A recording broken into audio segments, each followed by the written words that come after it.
Hello, my name is Elliot, 35 years old, living in a modern penthouse in downtown Boston where I can see the Charles River shimmering under the city lights every night. I am the Chief Operating Officer of Green Harvest, an organic food company founded by my grandfather over 50 years ago. Now it is owned and managed by my father, Harold. The role of COO consumes nearly my entire life.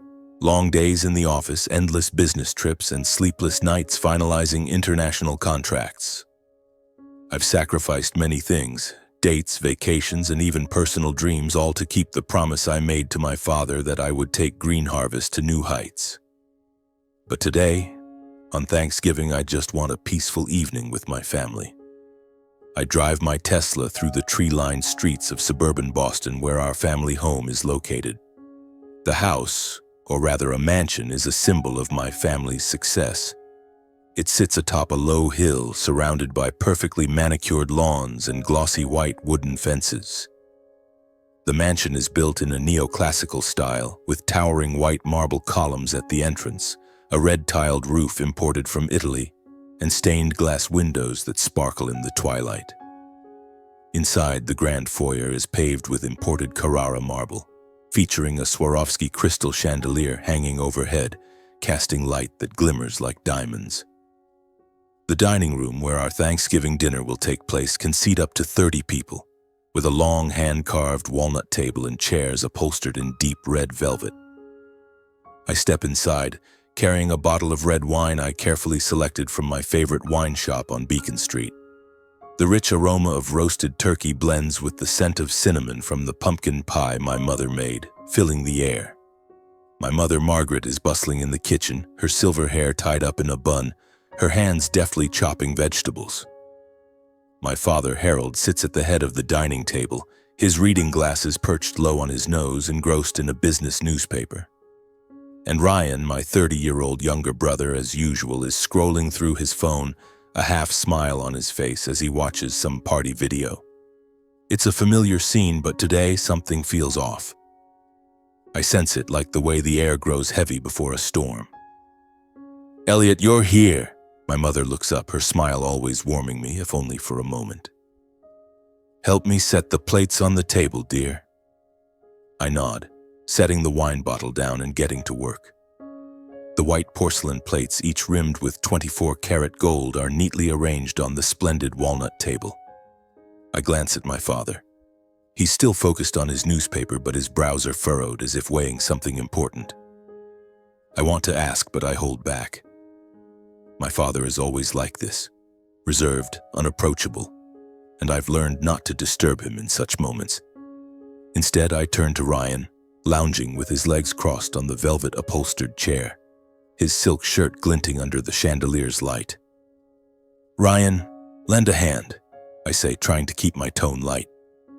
"The table's full tonight, and Mom could use some help." Ryan raises an eyebrow, not looking up from his phone. "You're always so serious, Elliot. Relax, it's Thanksgiving. Mom has the staff, doesn't she?" I bite my lip, suppressing my irritation. Ryan is always like this, lazy, carefree, and entitled. But I don't want to argue, not today. I've worked 80-hour weeks this past month to finalize a new export deal for Green Harvest, and all I want is one peaceful evening. Just one. Green Harvest is my family's pride. My grandfather, an Irish immigrant farmer, started with a small bakery and gradually built it into a multi-million-dollar organic food business. My father, Harold, expanded it into a national brand with products like jams, cereals, and organic snacks sold in supermarkets across America. And me? I'm the COO, the one behind the strategies that took Green Harvest to international markets. For the past 10 years, I've poured my sweat, tears, and youth into the company. I graduated from MIT with dual degrees in engineering and business administration, turning down offers from major corporations to work for the family. I've sacrificed dates, trips, and personal dreams to ensure Green Harvest's growth.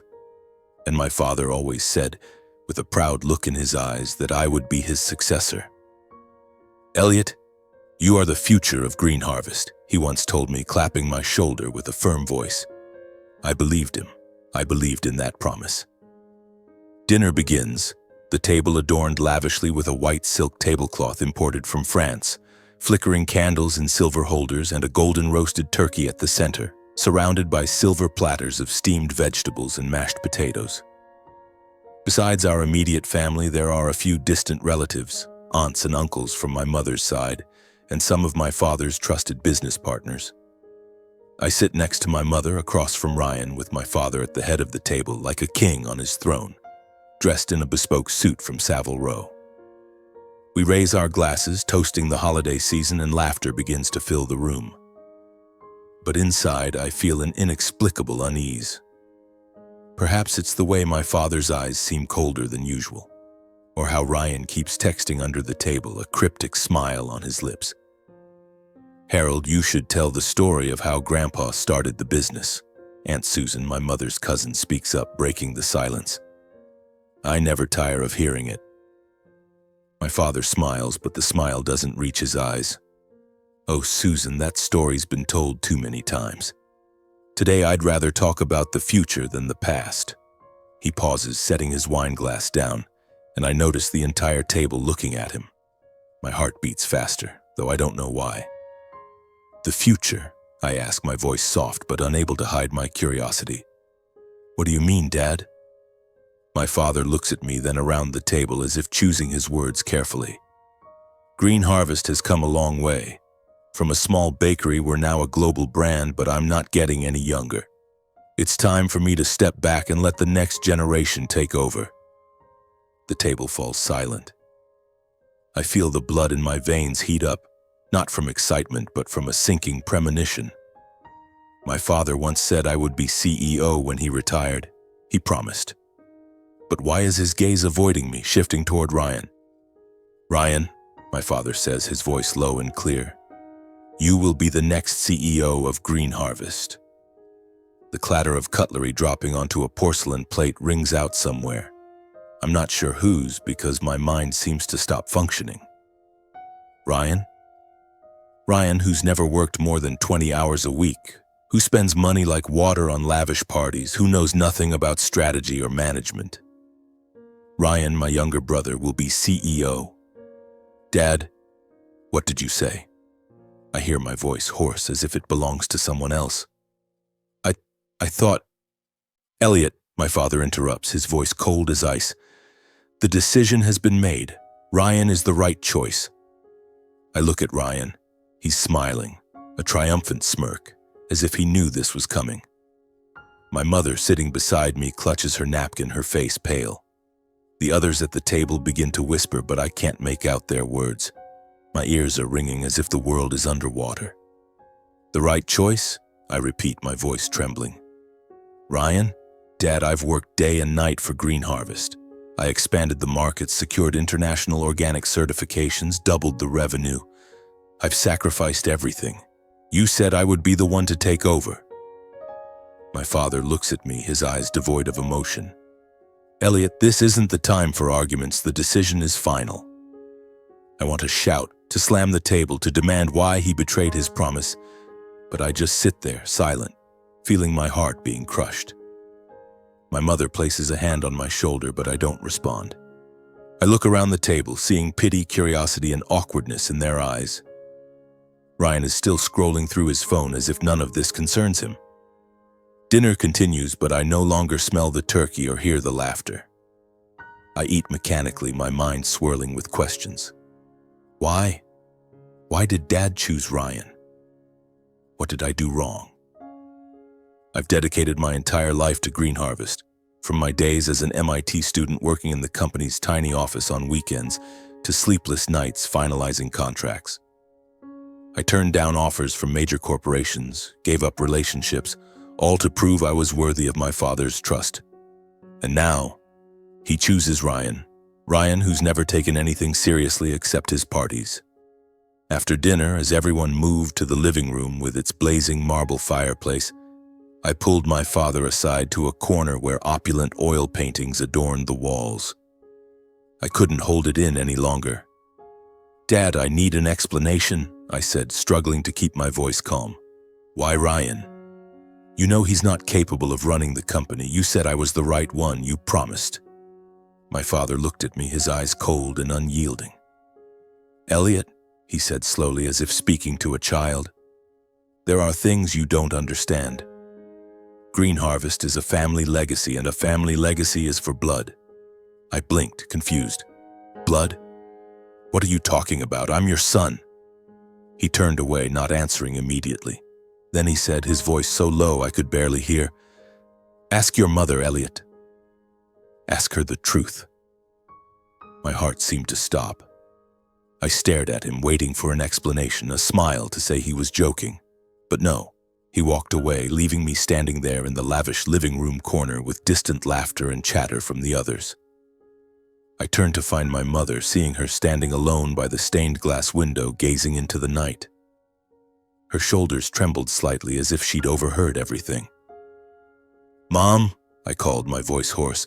"Mom, what did he mean? What's the truth?" She turned, her eyes red and brimming with tears. "Elliot, oh my boy." She choked, raising a hand to cover her mouth. "I never wanted you to know. I never wanted you to know." "Know what?" I nearly shouted, panic rising in my chest. I stepped closer to her but stopped, afraid that if I touched her, we'd both shatter. "Mom, tell me. What did Dad mean when he said I'm not his blood?" She stepped back, her back pressing against the window frame. She turned her face away, staring into the darkness outside as if it could hide her secret. But then she turned back, her eyes full of pain. "Elliot, you are everything to me. You've always been my light, but you're not Harold's biological son." The floor beneath me seemed to collapse. Not Harold's son? Not my father's son? I shook my head, unwilling to believe, unable to believe. "Mom, what are you saying? How is that possible?" She began to cry, tears streaming down her time-worn cheeks. "Back then, your father, Harold, and I weren't happy. He was unfaithful, Elliot. He had affairs, long business trips, disappearances with no explanation. I tried to endure it for the family, for our reputation, for Green Harvest. But one night, I couldn't take it anymore. I stood there, frozen like a stone statue, listening to her every word. Her voice trembled, but she continued, as if unburdening herself of a weight she'd carried for 3 decades. "It was a winter night, 36 years ago. Harold and I had a terrible fight. He was drunk, admitted to being with another woman, and laughed at me when I cried.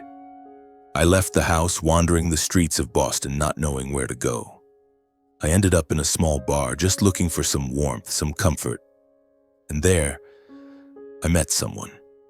He was a waiter, young, kind, and he listened to me when I felt the whole world had turned its back. I let my emotions take over. Just one night, Elliot. One mistake. And then, you were born."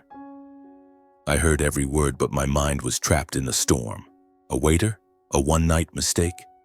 I, Elliot, who had lived my entire life believing I was Harold's son, the heir to Green Harvest, was the result of a moment of weakness? I wanted to scream, to deny it, but my mother's eyes, filled with regret and pain, told me it was true. "When did Harold find out?" I asked, my voice turning cold as if I were speaking to a stranger. "When did he know?" She lowered her head, her voice barely a whisper. "He suspected from the start. When you were born, you didn't look like him. I hoped he wouldn't notice, but Harold, he's not a fool. He had a DNA test done when you were young. He knew you weren't his, but he didn't say anything. He kept quiet, and I didn't dare speak. I stepped back, feeling as if someone were crushing my heart. Harold knew. He'd known for years, maybe since I was a child, running after him in Green Harvest's small office, listening to him talk about my grandfather and the family's dream. He knew, but he let me grow up in a lie. He let me believe I was his son, that I was the future of Green Harvest. And worse, he used me. "Then why?" I said through gritted teeth, anger rising like a flame. "Why did he let me slave away for Green Harvest? Why did he praise me, promise me I'd be CEO if he knew I wasn't his son?" My mother looked at me, her eyes breaking apart. "Because Harold is a cold man, Elliot. He saw your talent, your intelligence, your hard work. He knew you could take Green Harvest to new heights, and he used that. For the past 10 years, you expanded markets, secured prestigious organic certifications, doubled revenue. You did everything he couldn't. But now he's achieved his goal. Green Harvest is strong, and he wants to hand it to Ryan, his real son. I felt my blood boil. Harold, the man I called my father for 35 years, was a cunning fox. He'd used me like a tool, a machine to build his empire. The praise, the pats on the shoulder, the promises of a future, all part of a charade. And now, with Green Harvest at its peak, he cast me aside, as if I were worthless, unworthy of the family legacy. And Ryan? I asked, my voice trembling with rage. Ryan, who knows nothing but partying and spending money. He chose him just because he's blood? My mother nodded, tears falling again. Harold has always favored Ryan. He says Ryan is his true son, the one to carry on the family bloodline. He doesn't care if Ryan is capable or not. To Harold, blood is everything. I turned away, unable to look at her anymore. Not because I was angry with her, I didn't know if I was, but because I couldn't bear the truth. I'd lived my entire life in a lie. I'd sacrificed everything, my youth, love, dreams, to build something that was never mine. Green Harvest, this lavish mansion, this family, all an illusion. Elliot, I'm sorry. My mother stepped forward, trying to touch my arm, but I stepped back. I didn't want you to suffer like this. I love you. You're everything to me. I shook my head, feeling hot tears well up, but I held them back.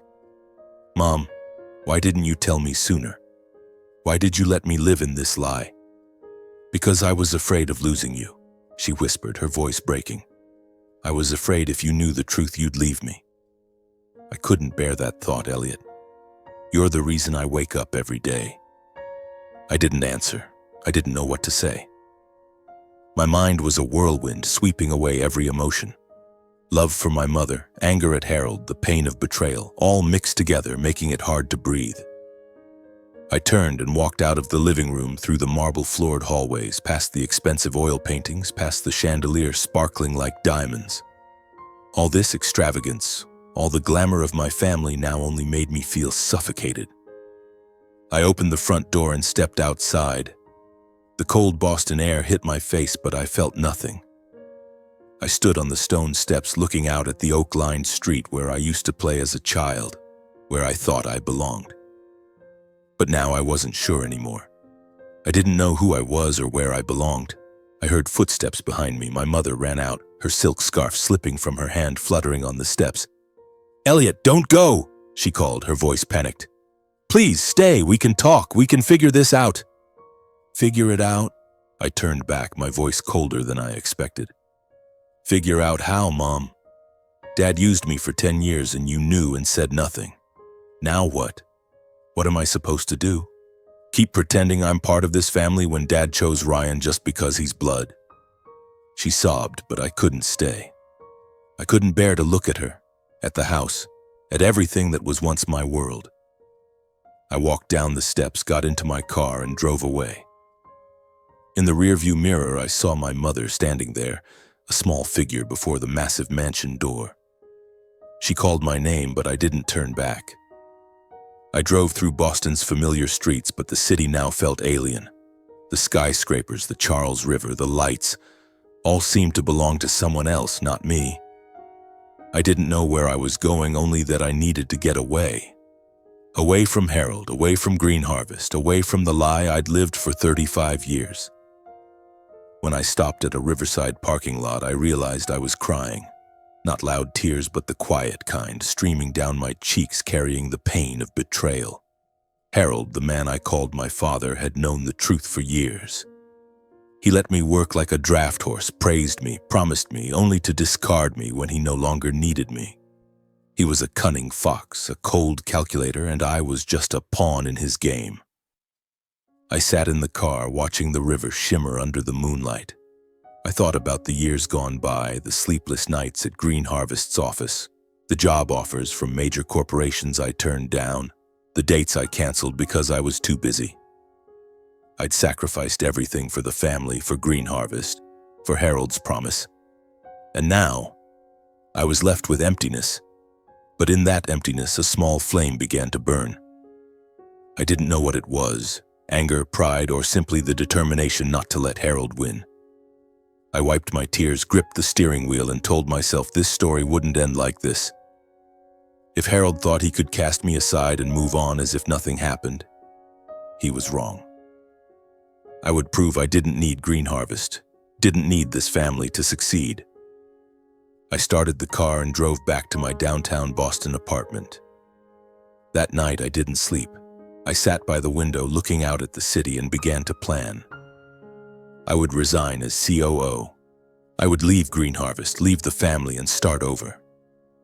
I didn't know where I'd go or what I'd do, but one thing I knew. I wouldn't let Harold and his betrayal define my life. The morning after Thanksgiving, I woke up in my penthouse apartment in downtown Boston, feeling as though the entire world had changed. Sunlight streamed through the large glass windows, but it brought no warmth. The previous night's words from Harold, "Ask your mother, Elliot. Ask her the truth," and my mother's tearful confession echoed in my mind. I wasn't Harold's son. 10 years of dedication to Green Harvest, sleepless nights, personal sacrifices, all exchanged for his cold betrayal, the cunning of an old fox. I sat at my desk, opened my laptop, and drafted a resignation letter. A few concise lines. I, Elliot, hereby resign from my position as Chief Operating Officer of Green Harvest, effective immediately. No explanations, no farewells. Harold didn't deserve any courtesy from me. I hit send, emailing the board of directors, closed the laptop, and felt a weight lift from my shoulders. But at the same time, a larger void opened in my chest. I decided to leave Boston. The city with its skyscrapers and shimmering Charles River was now just a reminder of what I'd lost. I contacted a real estate agency and put my penthouse up for sale, a modern apartment with luxurious furnishings and a panoramic view of the city. It was valued at over $1 million. Within days, a wealthy buyer purchased it for $1.2 million. The money was enough to start a new life. After the sale, I packed a few clothes, my laptop, and a framed photo of my mother and me from my MIT graduation day. I blocked Harold's number, Ryan's, and even my mother's. I wasn't entirely angry with her, not completely, but I couldn't face her. Not after she'd hidden the truth from me for 35 years. I needed distance, a place to heal. I chose Montana, specifically a small town called Willow Creek, nestled among golden barley fields and snow-capped mountains on the horizon. I'd read about it in an article described as a peaceful haven where time seemed to stand still and people lived close to nature. I rented a small log cabin on the town's outskirts with a gray tiled roof and a porch overlooking endless fields. It was nothing like my Boston penthouse, but as I stepped inside, breathing in the scent of pine and fresh air, I felt a flicker of hope. Maybe here I could find myself again. In my first days in Willow Creek, I tried to immerse myself in nature to forget the past. I jogged each morning along a trail by the river, feeling the crisp air fill my lungs. In the evenings, I sat on the porch watching the stars twinkle in Montana's sky, trying to empty my mind. But memories of Harold, of Green Harvest, clung to me like a shadow. Some nights, unable to sleep, I opened my laptop and browsed the internet, searching for news about the family company. An interview in a business magazine made my heart clench. Ryan, in an expensive suit, smiling brightly for the camera, talking about his new vision as Green Harvest's new CEO. The article praised his lavish inauguration ceremony, held right after Thanksgiving with champagne and congratulations from partners. I stared at the photo of Ryan standing beside Harold, both smiling as if I'd never existed. I slammed the laptop shut, my chest heavy, but I told myself, I won't let them define me. One afternoon, while buying coffee at Clara's Brew, a cozy little shop with the scent of freshly baked cookies, I overheard a group of young people talking animatedly in a corner. They were around 25 to 30, wearing flannel shirts and jeans, discussing a startup project for sustainable food production. I hadn't planned to join in, but when I heard them mention regenerative lentil farming and direct-to-consumer distribution, I couldn't resist. I approached, introduced myself, and asked if I could join their conversation. The group consisted of 3 people: Mia, an ecologist with brown hair tied high and eyes full of passion; Leo, an agricultural engineer with a shy smile but vast knowledge; and Ava, a marketing expert with a persuasive charm that reminded me of my younger self. They were developing a startup called Earthroot, aiming to produce organic, eco-friendly food and support local farmers. But they lacked capital and operational experience. I listened, feeling a familiar flame ignite within me, the fire of passion and ambition I thought I'd lost after Thanksgiving. After weeks of meetings and discussions, I decided to invest in Earthroot. With over $1 million from the penthouse sale, I became the primary shareholder, contributing $800,000 to the project. But I didn't just want to be an investor. I wanted to be hands-on, to dig into the soil, to build something from scratch, as I had with Green Harvest, but this time for myself. Mia, Leo, and Ava welcomed me to the team, though they were surprised to learn I'd been the COO of a multi-million-dollar company. "You left Boston for this?" Ava asked, raising an eyebrow. I just smiled, avoiding details about my past. "I wanted a fresh start," I said, and they didn't press further. We started working immediately. I leased a small plot of land on the outskirts of Willow Creek and built a warehouse for production. Mia designed a regenerative farming system. Leo developed water-saving irrigation technology, and Ava crafted Earthroot's brand with a logo of a green tree rising from the soil. I took on operations, negotiating with suppliers and seeking customers. Those early days were exhilarating. We worked late into the night, ate pizza in the warehouse, and laughed about our dream of making Earthroot a national brand. But startups are never easy. The following months brought countless challenges. An unexpected frost ruined our first lentil crop, costing us tens of thousands of dollars. A major distributor rejected our contract because Earthroot wasn't established enough. Worst of all, we argued. Mia and Leo clashed over farming methods, and Ava felt I was too controlling when I demanded detailed reports. My $800,000 investment was dwindling, and I began to worry. I'd poured everything into Earthroot: money, time, hope. If it failed, I'd lose everything, again. Just when I thought things were falling apart, a letter arrived from an investment fund called Horizon Fund. They offered to invest $5 million in Earthroot on the condition of anonymity. The letter stated they were impressed by our vision and wanted to support us without interfering. I read it over and over, unable to believe my eyes. The money was enough to expand production, hire more staff, and build a small factory. Mia, Leo, and Ava cheered when I shared the news. We opened a cheap bottle of wine, sat in the warehouse, and for the first time in months, I felt we had a chance. With the new investment, Earthroot began to thrive. We launched our first product line, lentil jams and organic cookies, at local farmers markets, then expanded to supermarkets in Montana and Idaho. Ava's social media campaign made Earthroot a beloved name among sustainable food enthusiasts. Mia and Leo refined our farming methods, earning us a national organic certification. I worked day and night, but this time it didn't feel like the pressure of Green Harvest. Here I was working for myself, for Mia, Leo, Ava, and for Willow Creek. 3 years have passed since I left Boston, left Green Harvest, left the family and the lies that shaped 35 years of my life. In Willow Creek, Montana, I found a new rhythm, slow but filled with meaning. Earthroot, the startup I built with Mia, Leo, and Ava, has become a beloved name, with batches of lentil jam and organic cookies gracing supermarket shelves from Montana to Idaho and recently Canada. Each day I wake up to the scent of fresh grass and the sound of birds chirping over the fields, feeling like a new person.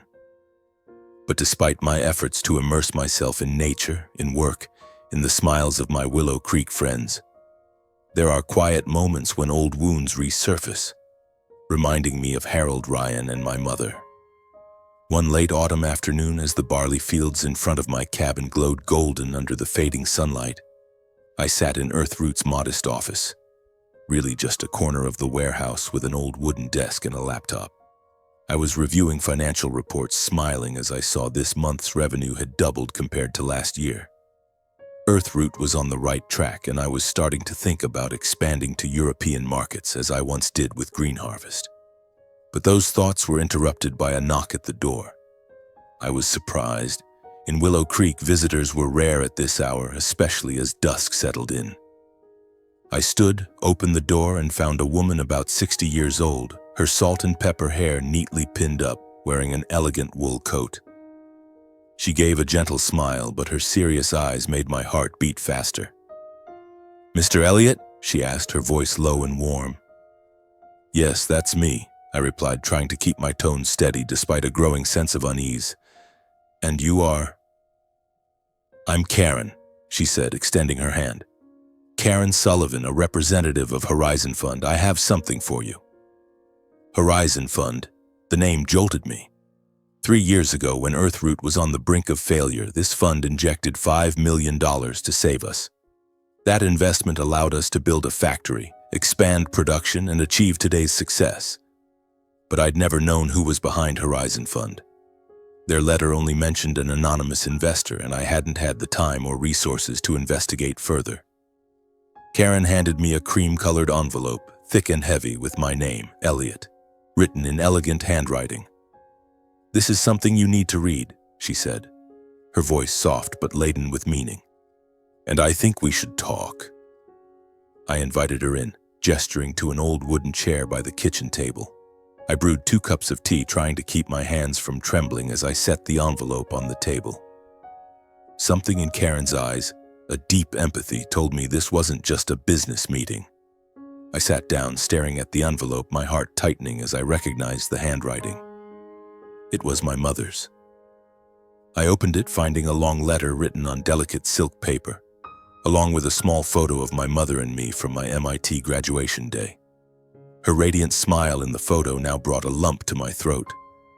"Karen," I said, my voice hoarse, "this is from my mother?" She nodded, her eyes glistening with tears. "Margaret was my best friend from college. She passed away 3 months ago from heart disease. Before she died, she asked me to deliver this letter to you, and she wanted me to tell you the truth." I gripped the letter tightly, my mind reeling. My mother was gone?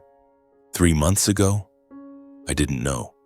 I'd blocked her number, cut off all contact because I couldn't bear the pain of thinking about her, about what she'd hidden from me. But now, knowing she was gone forever, I felt a larger void open in my chest.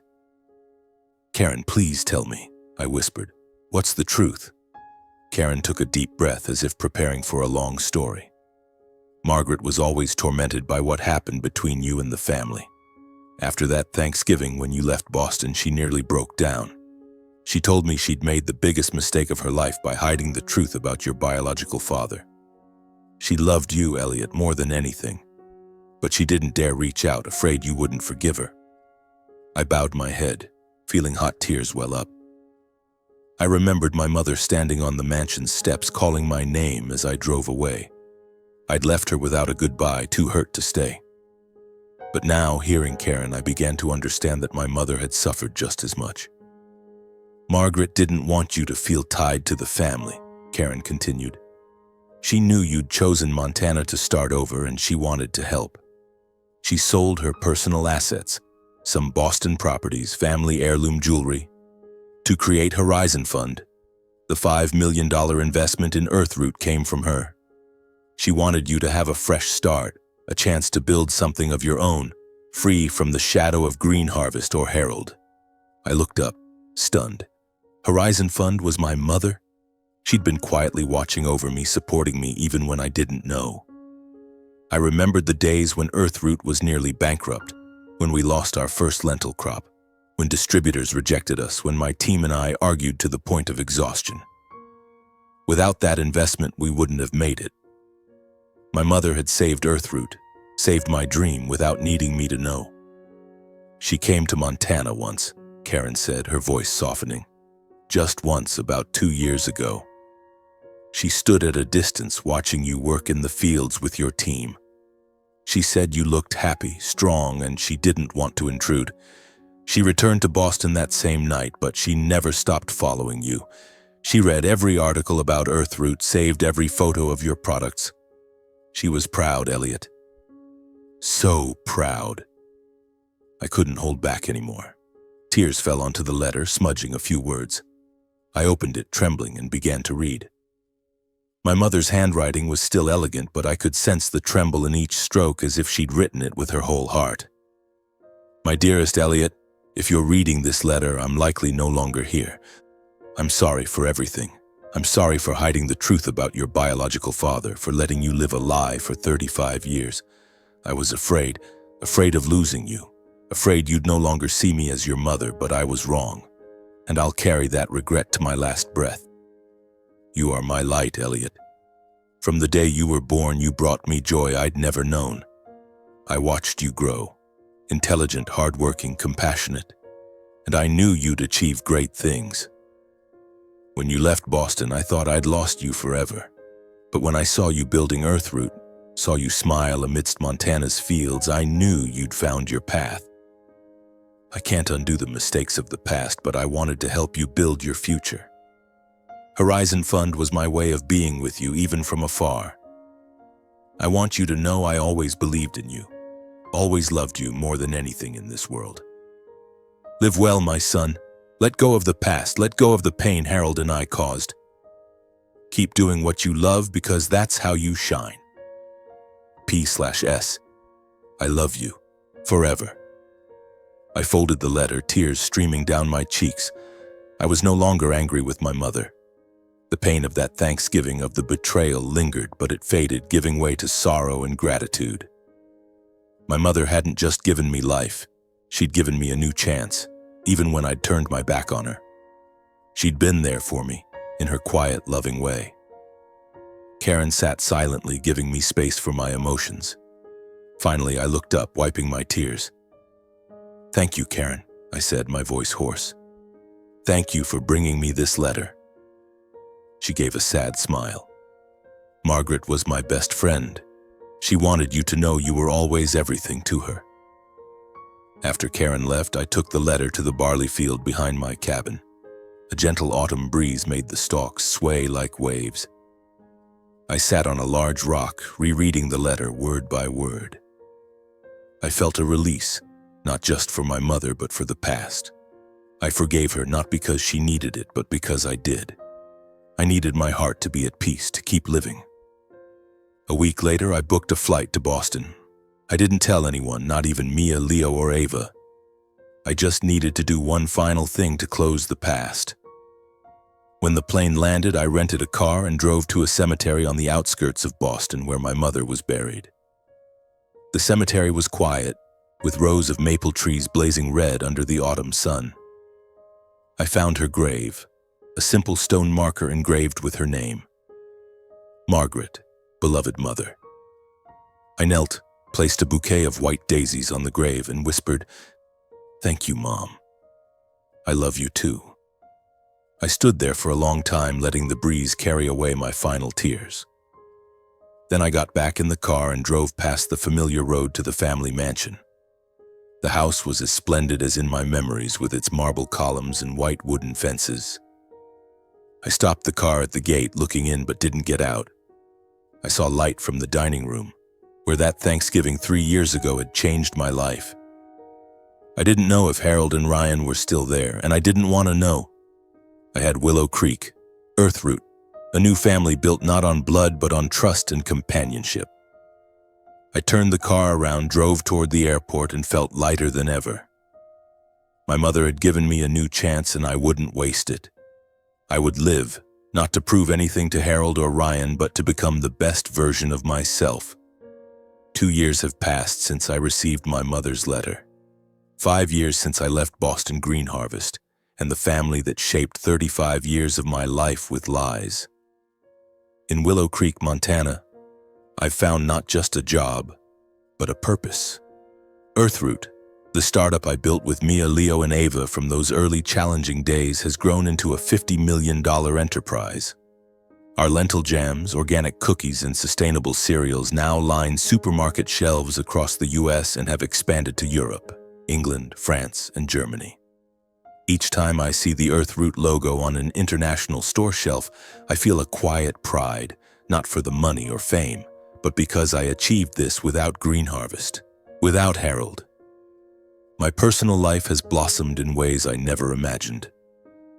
A year ago, I married Mia, the ecologist with her high-tide brown hair and passionate eyes who helped me build Earthroot from the ground up. We met during late-night work sessions arguing over farming methods and gradually realized we weren't just partners but soulmates. Mia brought a balance to my life that I never had in Boston. She taught me to pause and watch the sunset, to listen to the wind through the fields, and to love without fear of being hurt. We have 2 children, Lily, a 3-year-old girl with a smile identical to my mother's, and Noah, who just turned 1, always clutching my finger when I hold him. Every evening as I sit on the porch of our log cabin watching Mia play with the kids on the lawn, I feel a peace I once thought unattainable. But even in happiness, I can't fully escape the past. Sometimes alone in Earthroot's small office, I open my laptop and browse articles about Green Harvest.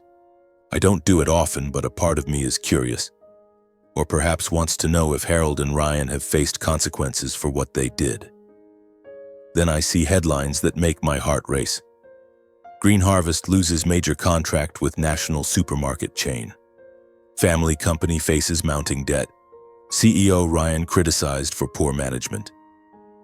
The articles describe a crumbling Green Harvest, mass employee resignations, partners pulling investments, and a tarnished brand reputation. Ryan, with his lavish lifestyle and lack of vision, has driven the company into a dead end. One article even quoted a former employee.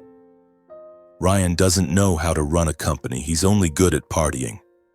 If Elliot were still here, things would be different. I close the laptop, feeling a complex mix of emotions. Part of me wants to laugh. Harold chose Ryan for blood, and now he's watching the family legacy fall apart. But another part, the part my mother left behind, feels a pang of sorrow. Green Harvest was my grandfather's dream, something I poured my youth into building. Seeing it collapse, even if it's no longer mine, still stings. One spring morning, as I checked a new shipment in Earthroot's warehouse, my phone buzzed. I glanced at the screen and saw an unfamiliar Boston number.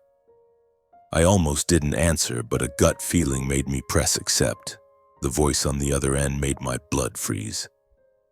"Elliot, it's your father," Harold said, his voice low and weary, lacking the cold authority of that Thanksgiving 5 years ago. I gripped the phone, forcing my voice to stay calm. "Harold," I said, not calling him Dad. "What do you want?" There was a long pause. Then he spoke, his voice tinged with desperation. "Elliot, Green Harvest is in trouble. We've lost major contracts and the banks won't lend anymore. Ryan can't handle it. We need you to come back. You're the only one who can save the company." I almost laughed, not out of amusement, but at his audacity. "Save the company?" I repeated, my voice turning cold. "You said I wasn't blood, not worthy of Green Harvest. You chose Ryan. And now?" Harold sighed, and I could picture him in his old office, glasses slipping down his nose. "Elliot, I know I was wrong. I was too stubborn. But Green Harvest is the family legacy. You were once part of it. I'm sorry for what happened. Come back, son. I'll share the profits, even give you the CEO position." His apology sounded hollow, like a hastily scripted performance. Before I could respond, another voice came through the speaker. "Elliot, it's Ryan," my brother cut in, his tone urgent. "Look, I know I screwed things up, but we're family. You can't abandon Green Harvest. Help us, please." I stood in the warehouse, surrounded by the scent of barley, listening to pleas from the 2 people who betrayed me. I remembered Harold's cold gaze when he said I wasn't his son. I remembered Ryan's triumphant smirk when he was named CEO. And I remembered my mother, who quietly sold her assets to help me build Earthroot while Harold and Ryan didn't care. "Family?" I said, my voice sharp as a blade. "Harold, you made it clear I wasn't family when you chose Ryan for blood. Ryan, you did nothing but spend money and ruin the company. Green harvest isn't my responsibility anymore. You chose this path, now face the consequences. Elliot, please, Harold tried, but I cut him off. No, I said firmly. I have my own family here, Mia, Lily, Noah, and the Willow Creek community. I have Earthroot, something I built from scratch without lies or betrayal. You're no longer part of my life. I hung up, my heart pounding, not from anger, but from liberation. I once thought I needed Green Harvest to prove my worth. But now, standing in Earthroot's warehouse, surrounded by sacks of barley and Mia's laughter drifting from the fields outside, I knew I didn't need them. I had found my path. I stepped outside, breathing in Montana's fresh air. Lily ran to me, hugging my leg, and I scooped her up, laughing as she pointed to the fields. Daddy, look, the plants are growing. Mia approached, Noah asleep in her arms, and I felt a wholeness no money or fame could provide. Green Harvest might collapse. Harold and Ryan might face the consequences of their arrogance and favoritism. But I no longer cared. I had built a new life, a new family, and a legacy of my own. I looked out at the fields where barley swayed in the breeze and knew that my mother somewhere was smiling.